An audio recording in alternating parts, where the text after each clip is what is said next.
Good morning, everybody, and happy Invictus Eve. This is going to be a quick and dirty breakdown of all of the new features in Alpha 3.23 and those that have just been tentatively committed for Alpha 4.0. I will do longer videos and gameplay and streaming on each of these over the coming weeks.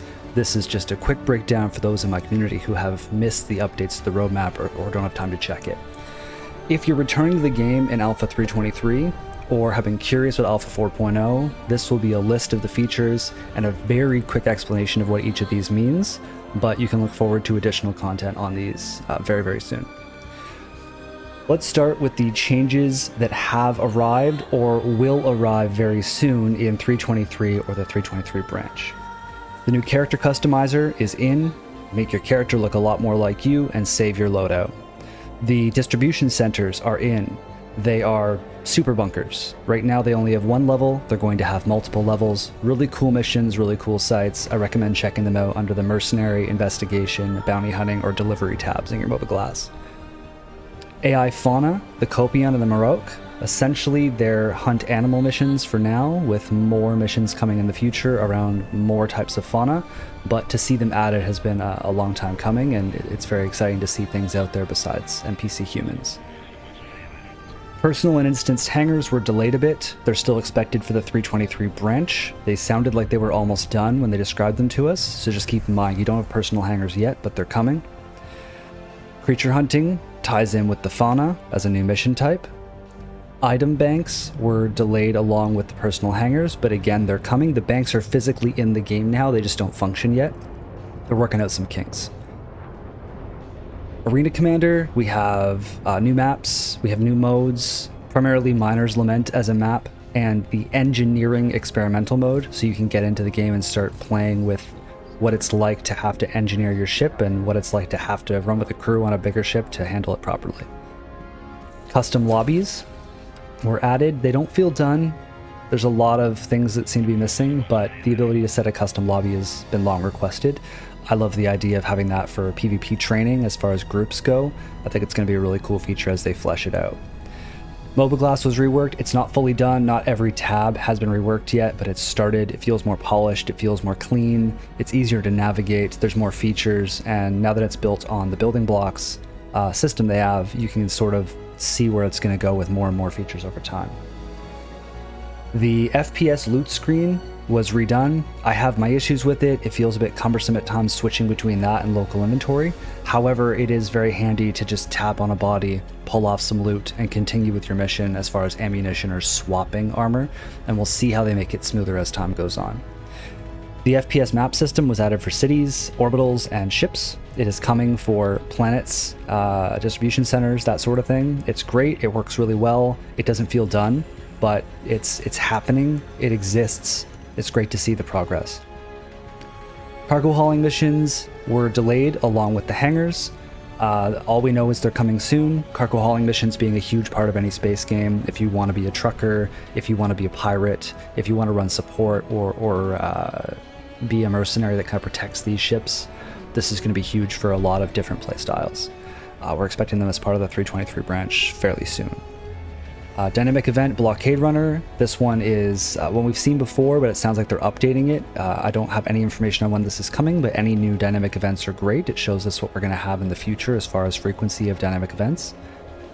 The visor and lens were reworked, which is essentially how you see things around you with a helmet on or off, what your HUD looks like, what information you receive. It's clean, it's polished, it feels a lot better. The player interaction experience, when you click on things and select options, has been cleaned up a lot. It's not perfect, it feels a bit clunky at times, but it is better than what it was before, in my opinion, and I think it's going to continue to improve as they kind of listen to our feedback and work on it. EVA Tier 2 is in. I have nothing negative to say about it. It's smooth, it feels great, it's very simple to use, it feels AAA now as opposed to clunky. You don't bounce around, you don't get stuck on things, you don't ragdoll in space. Try it out. Get out of your ship in space somewhere, put a helmet on, and just test it out. Reputation and Hostility is in. This is a great feature. I wish they'd waited a bit to put this in because the game is still kind of buggy. So you take a mission, you fly towards a ground site, something goes wrong, you fail the mission for a reason that's not your fault, you lose rep with that faction now. I've had that happen a couple times now. It's very hard to earn rep if the game's gonna be buggy and crashing. However, it is a big deal that this is in the game and coming, and we are all agreeing to play in an alpha environment, so let's keep an eye on it and see how it improves. Star map was redone. We all knew this was coming. It has a search bar now. It's easier to zoom. It's easier to select things. It is not perfect. They need to do a lot of work on it, but it is a lot better than what we had. Freight elevators, this is separate from the personal hangar elevators, but freight elevators for physicalized cargo aren't quite in yet. They're coming in the 323 branch. It says tentative, but they've told us they're coming soon. For ships and vehicles, we received 2 new hover bikes with 323, the Mirai Pulse and the Pulse LX. If you're in the market for a hover bike, whether you're going to buy one in-game or pledge one, I recommend the LX. The gun on the Pulse sounds useful, but it can't lock on to anything, and unless the NPCs are standing still, you're just going to get shot off your bike. The LX handles a lot better. I think it looks cooler. It's got a real cyberpunk vibe to it, or Tron kind of thing. I didn't think I'd want one, and I'm actually really enjoying it. It was cheap, and I just shoved it in the back of my ship alongside a Cyclone, and I've been very happy with it. Vehicle modularity is in at Invictus this year. The Retaliator Gold Standard comes out along with its modularity. Now, I'm not a Retaliator pilot, but I am a Carrack owner, and knowing that modularity now exists is absolutely huge for so many ships. If you have a Galaxy, a Caterpillar, a Carrack, and the list goes on, the modular sections that you can swap out on your ship are becoming a reality, starting with the Retaliator on Aegis Day at Invictus this year.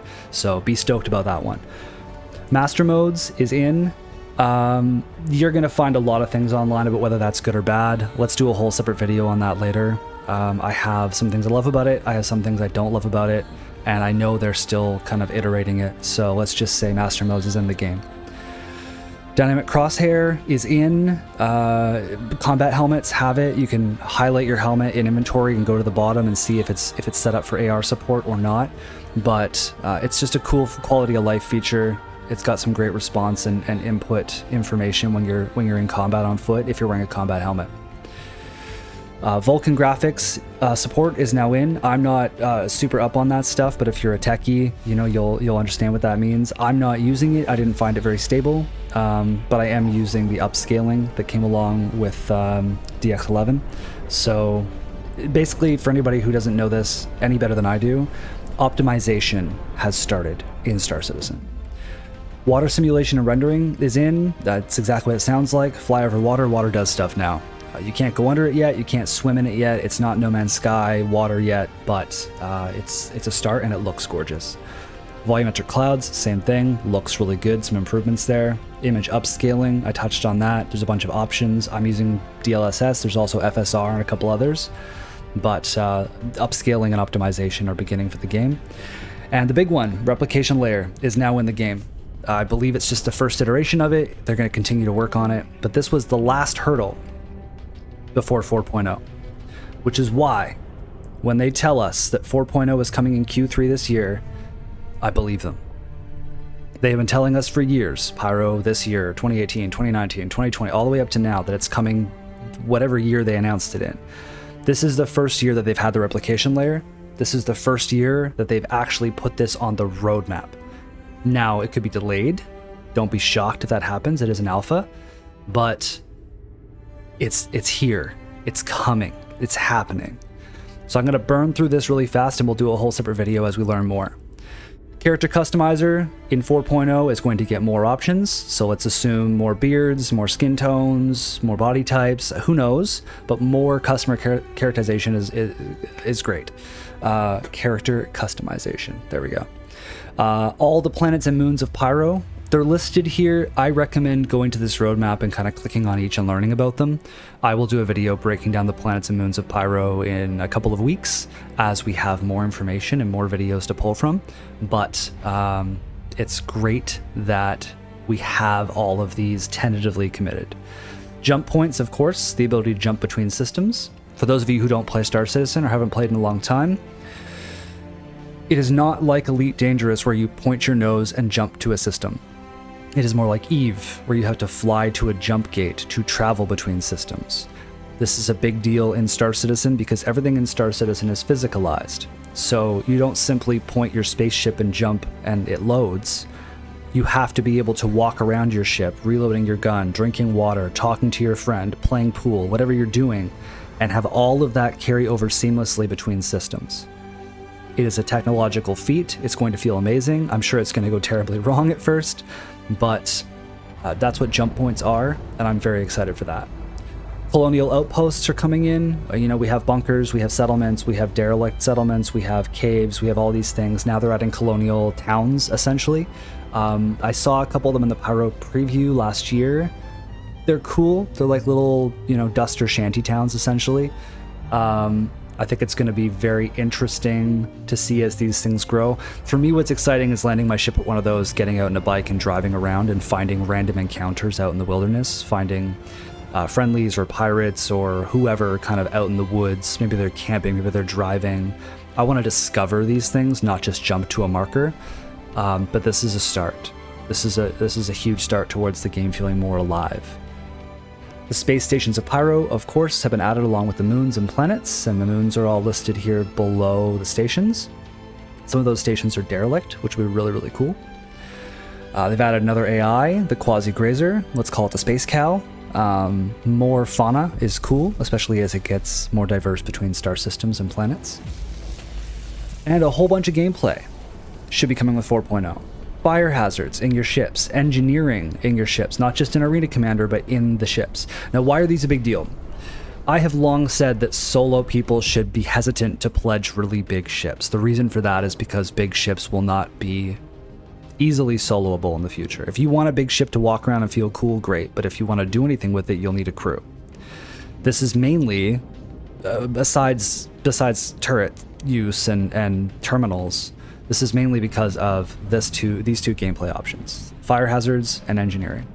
You're in combat, or you're flying through an asteroid field, you bump into something or someone shoots you, a fire can break out. If you can't leave the bridge and the controls to run back and put out that fire reasonably quickly yourself, you're gonna have a problem.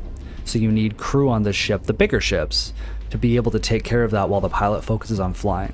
And engineering is similar. You blow a fuse, something gets damaged, you want to fix a part. People with a crew, at least if a ship is, let's say, Corsair-sized or bigger, they're going to have an advantage over someone who's solo. Life support, we haven't seen a lot of this yet, but think of it as, there's actually oxygen and life support on the bridge of your ship. And so someone shoots you, once soft death is gone and Maelstrom is in, that ballistic round might actually punch a hole in your hull. You wouldn't blow up because that bullet didn't hit your quantum drive. What it did do was vented all the air on your bridge. So do you rewrite life support? Do you put on an emergency spacesuit? What do you do? Life support's going to be an interesting thing. Solar bursts or solar flares added to Pyro. Cool concept. I hope that they space them out a bit more. In the last tech demo, they were way too frequent, but still a really cool feature.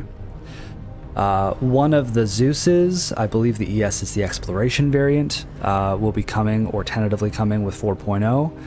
My hope is that 4.0 also brings us a couple of the capital ships that they're working on, because they're waiting until the ES, they're waiting until there's somewhere to explore. And maybe the Polaris or the Idris or any of these, they're waiting on engineering, because they're not going to give us massive capital ships, warships, without something to do with them. And so that's my hope for ships and vehicles there. MFD is going to get reworked with new displays in 4.0. I don't know what those are. I'm hoping for things like a safe to land, maybe something that shows if you're obstructed as you're trying to bring your big ship in a tree-lined area. I'm not sure, but more MFDs and a new MFD system is expected with 4.0. We're expecting multi-tool updates, which is, basically just the functionality and what they can do. We're also going to have batteries that we consume for operations, so we'll have to be more careful with how often we use our multi-tool. The charge and drain feature for basically charging things up on your ship or distribution centers or bunkers. We don't know much about that yet. Fire extinguishers to go along with the fire play in engineering. And then some core tech changes. Transit system refactor, mission system refactor, server meshing, version 1. all of these are kind of things that are going to tie into the movement between new systems, new areas, new places, server meshing, dynamic or static server meshing, tying into the replication layer. Basically, with 3.23, fundamental things about the game were polished. There wasn't a lot of things added. There was a lot of polish and cleanup. 4.0 is a lot of things added when it comes. New systems, new planets, new moons, new ships, new gameplay, new missions, new careers. It's huge, and it has a lot of us extremely excited. I want everyone to manage their expectations. None of this is promised for this year. Just like people who thought the Polaris was going to be flyable at Invictus. I mean, I guess they could surprise us still, but it's highly unlikely. Just because something has been shown does not mean that it's coming 100% on a set date. But the fact that this is on the roadmap is absolutely massive. That's it. That's the quick breakdown. What is that? 16 minutes. Once again, I will do separate videos on each of these as I have content to show on each of them. I will do live streams, and I'm sure we'll talk about this more. But for now, feel free to leave a comment, ask questions, discuss this below the video. There's a link to my Discord below the video as well if you want to jump in and just start having conversations around this. If you're looking for more information on Invictus, I'm going to stream as many of the days as I can. We'll try some ships, we'll do some rentals. And that's about it. As always, I appreciate the likes and the subscribes and the messages and all that stuff. And I will continue to work on improving these videos for you because your support has been awesome. Thanks very much, and I will catch everybody next time.